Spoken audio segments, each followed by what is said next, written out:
그 흩어진 사람들이 두루 다니며 복음의 말씀을 전할세 빌립이 사마리아 성에 내려가 그리스도를 백성에게 전파하니 무리가 빌립의 말도 듣고 행하는 표적도 보고 한마음으로 그가 하는 말을 따르더라. 많은 사람에게 붙었던 더러운 귀신들이 크게 소리를 지르며 나가고 또 많은 중풍병자와 못 걷는 사람이 나으니 그 성에 큰 기쁨이 있더라. 그 성에 시몬이라는 사람이 전부터 있어 마술을 행하여 사마리아 백성을 놀라게 하며 자칭 큰 자라 하니 낮은 사람부터 높은 사람까지 다 따르며 이르되 이 사람은 크다 일컫는 하나님의 능력이라 하더라. 오랫동안 그 말씀에 놀랐으므로 그들이 따르더니 빌립이 하나님 나라와 및 예수 그리스도의 이름에 관하여 전도함을 그들이 믿고 남녀가 다 세례를 받으니 시몬도 믿고 세례를 받은 후에 전심으로 빌립을 따라다니며 그 나타나는 표적과 큰 능력을 보고 놀라니라. 예루살렘에 있는 사도들이 사마리아도 하나님의 말씀을 받았다 함을 듣고 베드로와 요한을 보내매 그들이 내려가서 그들을 위하여 성령 받기를 기도하니 이는 아직 한 사람에게도 성령 내리신 일이 없고 오직 주 예수의 이름으로 세례만 받을 뿐이더라. 이에 두 사도가 그들에게 안수하며 성령을 받는지라. 지난주에 우리가 위대한 순교라는 제목으로 말씀을 이 앞본문 스데반 집사님의 순교의 모습을 가지고 말씀을 나눴어요. 그렇게 이어지는 말씀입니다. 스데반 집사님의 순교가 정말 온 예루살렘의 성도들을 감동시키고 울렸습니다. 그들의 가슴이 뜨거워졌어요. 신앙이 벅차오릅니다. 그 어려운 핍박 속에서도, 로마의 핍박 속에서도, 또 유대인들의 그 핍박 속에서도 순교에 이르기까지 복음을 전하는 모습 속에 정말 감동을 받고 이제는 나가야 되는데 더 심해졌어요. 그 예루살렘과 여러 유대 지역에 있는 그리스도인들을 핍박하는 행동 대장이 누구냐? 바울이 되기 전에 사울이었어요. 네, 그 사울이 그 행동 대장이었어요. 집회는 물론이고 가택까지 쳐들어와서 수색을 하고 뒤집고 성도들을 모조리 체포해 가서 고문을 하고 옥에 가두고 그러다 보니까 이 예루살렘 교회에 모여있던 성도들 그리스도인들이 예루살렘을 떠나서 흩어지기 시작했어요. 그런데 그 흩어지는 것이 단순한 흩어짐이 아니다라는 것을 오늘 우리가 발견을 해야 됩니다. 그렇게 각 핍박을 피해서 각 지방으로 또 혹은 외국으로 이렇게 흩어지는 가운데 빌립도 그 사람 중에 한 명이었어요. 그들 중에 한 명. 오늘 등장하는 이 빌립은 예수님의 제자 사도 빌립이 아니에요. 사도 빌립이 아니고 스데반 집사님과 함께 이 예루살렘 교회 초대교회에서 7집사로 세워진 집사님들 중에 7명의 최초 집사님 중에 한 명인 집사님 빌립이에요. 빌립 집사님이에요. 이 빌립도 스데반처럼 핍박을 피해서 도망가는 중에도 스데반처럼 만나는 사람들마다 자기가 관계되는 사람들에게 예수님을 전하기 시작했어요. 그래서 오늘 기록을 보니까 빌립 집사님의 그 전도 말씀을 듣고 회개하고 돌아오는 사람들이 생겼어요. 그런데 간 지역이 사마리아 지역이라고 기록이 되어 있어요. 사마리아 지역은 아시는 분도 계시겠지만 이 혼혈족이 돼서 이 유대인들은 정통 유대인들은 사마리아를 가지도 않아요. 사마리아 사람들을 유대인 취급을 하지를 않아요. 상에 같이 앉지도 않아요. 완전히 이방인으로 내쳤어요. 그 지역으로 가지도 않고 그들과 어울리지도 않는데 이 빌립은 그 사마리아로 갔어요. 아무도 가려고 하지 않는 유대인들이 껄끄러워하고 터부시하고 하는 그들에게로 갔어요. 사마리아로 가서 복음을 전했어요. 그런데 거기에 회개의 역사가 일어납니다. 많은 사람들이 주님을 믿고 돌아와요. 오늘 기록을 보니까. 그래서 그것을 보고 이제 그 소식을 듣고 사도들도 가서 기도해 주는 장면이 오늘 본문입니다. 그리고 성령의 임재도 경험을 하게 돼요. 그리고 그 사마리아 성에 보니까 오늘 특이한 사람이 한 명 등장을 해요. 마술쟁이 시몬이라는 사람이 등장을 합니다. 그가 빌립의 말을 듣고 그도 회개를 하고 세례를 받았다. 이렇게 돼 있어요. 그리고 빌립 집사님의 이 여정을 따라가다 보면 에티오피아 왕국의 재무를 담당하는 그 사람도 길에서 만나서 또 전도하는 장면도 나오기는 해요. 이렇게 초대교회의 성장은요, 정말 핍박 속에서 이루어졌어요. 찌그러질 줄 알았는데 핍박이 오고 사형 순교를 당하고 뿔뿔이 흩어지고 수색을 당해서 체포를 당하기도 하고, 그런 교회가 오히려 줄어들고 힘들고 포기할 줄 알았는데 더 성장하기 시작하고, 이 흩어짐이 그냥 도망가는 흩어짐이 아니고 교회가 번져가는, 복음이 전파되는 흩어짐이 된 거예요. 세계 선교가 여기서 오히려 일어난 거예요. 핍박을 통해서 선교가 시작이 됐어요. 여러분, 복음은요, 모든 사람에게 동등하게 필요합니다. 유대인에게만 아니요. 그들이 정말 미워하고 짐승이라고까지 표현했던 사마리아 사람들에게도 빌립을 통해서 복음이 전파되고 그곳에 성령이 임하고 회개의 역사가 일어나고 세례받는 자가 일어섰다. 모두에게 필요해요. 복음은. 오늘날도 똑같아요. 그래서 우리는 복음을 증거하는 증인의 삶을 오늘 스데반 순교자, 오늘 빌립 집사님을 통해서 우리가 배워야 돼요.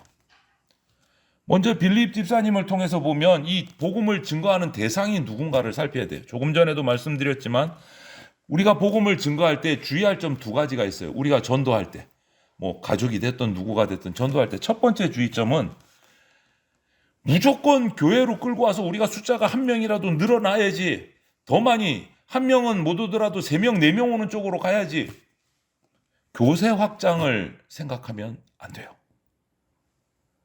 내 주위에 가까운 사람이든지 친한 사람이든지 내가 복음을 전할 수 있는 작은 한 영혼이라도 내게 주어진 영혼을 위해서 그를 소중히 여기고 중요하게 생각하는 그런 자세가 필요해요. 한 영혼 한 영혼이 중요해요. 한꺼번에 왕창, 요즘 뭐 아이들 좋아하는 대박, 한 방에 끝장을 봐야지, 이런 거는 아니다라는 거예요.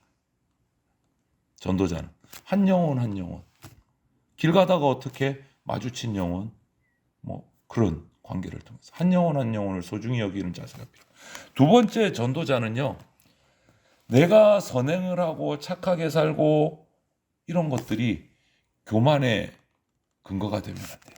철저하게 우리는 겸손해야 합니다. 복음 전도자는 철저하게 겸손해야 합니다. 진실돼야 돼요. 겸손하고 진실돼야 돼요. 그런데 그것을 그냥 입술로만 복음을 팔고 다니는 것은 전도자의 태도가 아닌 거예요.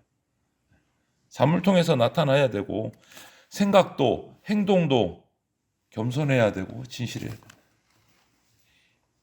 이런 태도, 이런 마음이 우리 삶에서 밑바닥에서부터 딱 준비되지 않으면 우리가 전도하러 나가면 예수님이 책망하신 바리새인적인 전도가 돼요.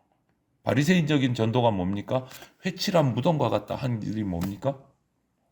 바리새인도 복음을 열심히 가르쳤어요. 그런데 입으로만 형식적인 전도가 된다. 야, 교회 나와봐. 그냥 말로만 어쩔 수 없이. 그게 아니에요.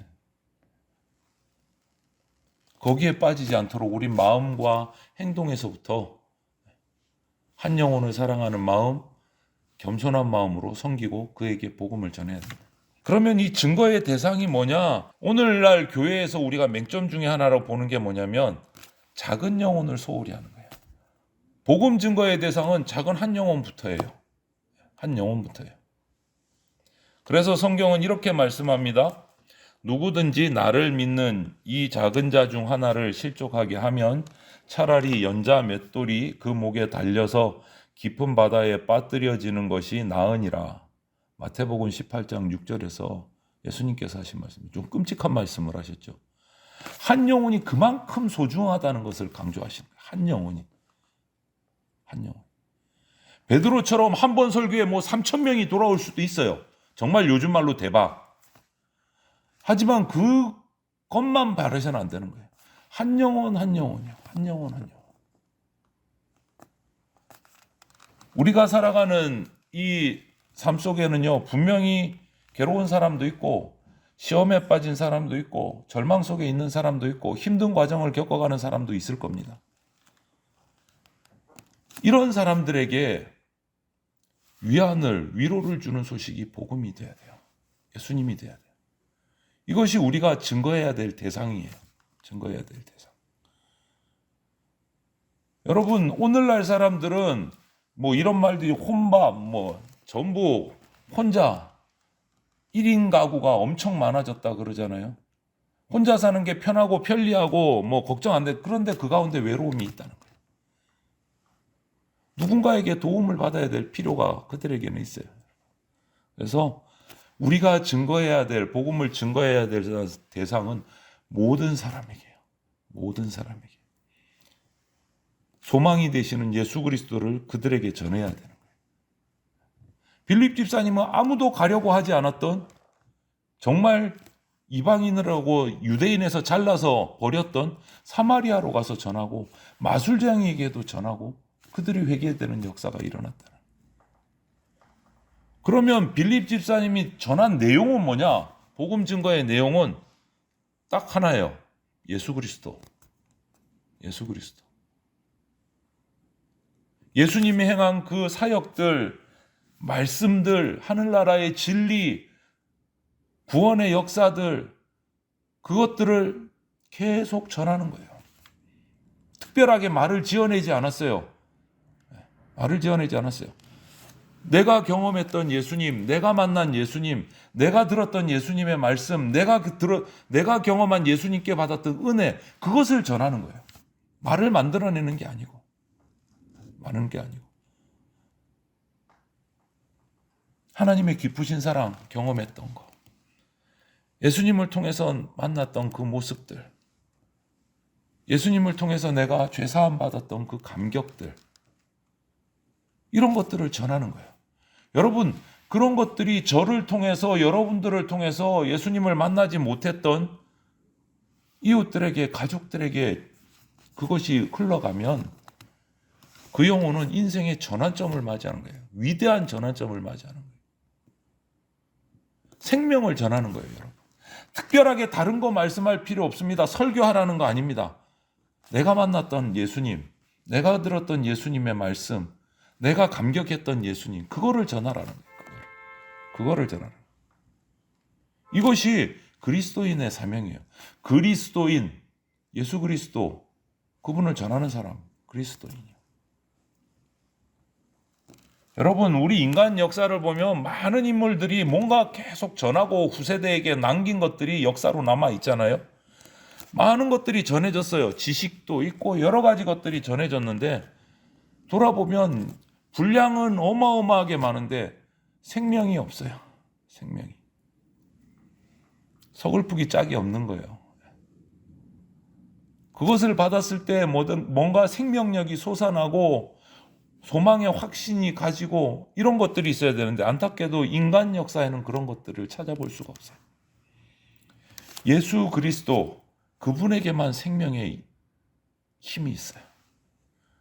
그래서 예수님을 전해주고 예수님을 받을 때 영광이 나타나고 하나님께 영광이고 우리에게 기쁨이 되는 겁니다. 우리가 전해야 될 내용은 딱 하나예요. 예수 그리스도. 예수 그리스도. 우리 지난주에 요람을 나눴습니다. 요람이 그냥 주소록만 있는 게 아니고 앞부분에 보면 전도수첩도 반음 전도에 관한 거예요. 대상자를 적고 기도하고 할 수 있게 돼 있고 그 가운데 전도자와 함께 읽을 수 있는 전도에 관련된 성경 구절도 제가 쫙 적어놨어요. 그 내용을 곰곰이 읽어보세요. 핵심이 뭔가? 전도에 관련된 성구들이 전해줘야 될, 읽어줘야 될 성구들이 뭔가? 문자로 내가 전도하고 싶은 지체들에게 문자나 카톡으로 보내줘도 좋아요. 그 전해줘야 될 성구들을 모아서 놨어요. 한번 읽어보세요. 핵심이 뭡니까? 예수 그리스도요. 여러분, 나부터 점검하십시오. 내가 예수님의 은혜 위에 서 있는가? 내가 받은 은혜를 기억하고 있는가? 예수님이 나를 구원해 주신 그 구원의 감격을 내가 품고 있는가? 그래야 전할 수 있으니까. 그래야 전할 수 있으니까. 뭐 여기 있는 거 이쪽에 갖다 전달해 주는 게 아니고 내가 경험한 예수님을 자랑해야 돼요. 그게 전도예요. 내 마음 가운데 있는 예수님을 향한 기쁨, 감격, 이것을 이웃들에게 전하는 겁니다. 전하는 겁니다. 왜? 내가 경험해야 확신을 가지고 전할 수 있으니까. 내가 경험해야. 한번 요람의 이름을 적어 보십시오. 올해 2023년 1년 동안 내가 복음을 전할 사람, 한번 이름을 적고 기도를 시작하십시오. 만나기 전에 기도를 시작하십시오. 적고 기도 시작하는 게 전도의 첫걸음입니다. 그 영혼을 위해서 기도하십시오. 1년이 되든 2년이 되든 기도를 시작하셔야 돼요. 오늘 빌립 집사님의 이 전도가 어떻게 확장돼 가는지 이제 보십시오. 예수 그리스도를 전하기 시작합니다. 그 핵심의 예수 그리스도의 전파가 어떻게 가는지 한번 보십시오. 여러분, 오늘날 미국이라는 나라 어마어마한 강대국이잖아요. 우리가 인정하지 않을 수 없잖아요. 뭐 마음에 들든지 안 들든지 미국은 지구촌에서 최고 힘센 나라고 최고 부자 나라예요. 그래서 많은 나라들에게 영향력을 끼치는 게 어쩔 수 없이 미국이에요. 왜 이렇게 됐을까? 우리나라는 대한민국 5,000년 역사고 미국은 꼴랑 300년이 채 안 된 역사인데 어떻게 저렇게 될 수 있었을까? 그 원인이 어디 있을까? 아메리카 신대륙에 처음 발견해서 내렸을 때 거기는 정말 미개한 땅이었습니다. 그런데 거기에 뭐가 심겨졌습니까? 메이플라워 타고 내린 그 기독교인들이, 그리스도인들이 그 수많은 죽음 가운데 바다를 건너서 대륙에 내렸을 때 가장 먼저 한 것이 감사 예배였어요. 감사 예배. 그들의 하나님을 향한 신앙이 지금도 예전 같지는 않다 해도 미국의 전반적인 정신세계에 깔려 있는 것은 성경적인 가치관입니다. 예수님을 믿지 않아도 대통령이 되려면 선서할 때 뭐 합니까? 상원의원에서 성경책 위에 손을 얹고 선서를 합니다. 지금도 알게 모르게 모든 분야에 성경적인 가치관이 깔려 있어요. 그것이 중요한 거예요, 여러분. 우리 삶 속에 하나님의 그 뜻이 마음이 깔려져 있는가? 그것 때문에 지금도 크는 거예요. 미국은 그 복을 누리는 거예요. 잘못된 부분도 있지만 그 복을 누리는 거예요. 여러분, 아직도 지구촌에는 미개척지가 있습니다. 복음이 전달되지 않은 곳이 있습니다. 말씀을 들어보지 못한 곳이 있습니다. 우리나라에도 아직도 말씀을 듣지 못한 영혼들이 있습니다. 빌립이 예루살렘에서 쫓겨나가서 도망가면서 사마리아로 내려가면서 똑같은 거예요. 그 굳어버린 땅을 파헤치듯이 그 단단하게 굳어버린 사마리아 성에 예수 그리스도를 전했어요. 복음이 확장돼 가는 거예요. 들어가지 않은 곳에 가서 전하기 시작하는 거예요. 그냥 핍박이 두려워서 목숨 보존하려고 도망치는 그런 급급한 모습이 아닌 거예요. 어떤 상황에서도 어떤 곳에서도 어디로 가도 예수를 전하는 전도자의 모습인 거예요. 여러분, 이 빌립의 모습을 오늘 우리가 닮아야 됩니다. 내가 뭔가 상황이 안 좋아서 이쪽으로 옮기고 저쪽으로 옮기고 힘든 상황이 됐는데 왜 힘든 상황이 됐을까 원망을 하는 것이 아니고 빌립 집사님은 내가 핍박을 피해서 도망가는데 그냥 도망이 아니고 하나님이 이 핍박을 통해서 나를 사마리아로 보내셨구나. 그곳에서 말씀을 또 예수 그리스도를 전하는 겁니다. 오늘날 우리에게 도전하시는 거예요. 모든 상황 속에서 상황이 좋든지 나쁘든지 승전이든 패전이든 어떤 상황 속에서도 믿음을 가지고 복음 증거의 사명을 살아가는 거예요. 복음 증거의 사명을 살아가는 거예요. 여러분, 우리는 그리스도인이라고 부릅니다. 우리 스스로도 그렇게 인정하고 믿지 않는 사람들도 우리를 그렇게 부릅니다. 주님의 부르심에 응답해서 나온 예수님께 속한 사람들입니다. 그렇다면 예수 그리스도의 일에 동참해야 됩니다. 함께 해야 합니다. 슬피 우는 지체 곁에 예수님께서 함께 울고 계십니다. 그러면 우리도 거기서 같이 울어야 돼요. 기쁨에 차 있는 지체들 곁에서 예수님은 행복해하고 계세요. 그럼 우리도 거기서 함께 기뻐하고 춤춰야 됩니다. 우리의 관심, 우리의 노력을 한데 묶어서 예수님을 전하는 일에 충성을 해야 됩니다. 그것이 오늘 빌립 집사님의 모습이에요. 위대한 증인들의 모습이고 증거예요.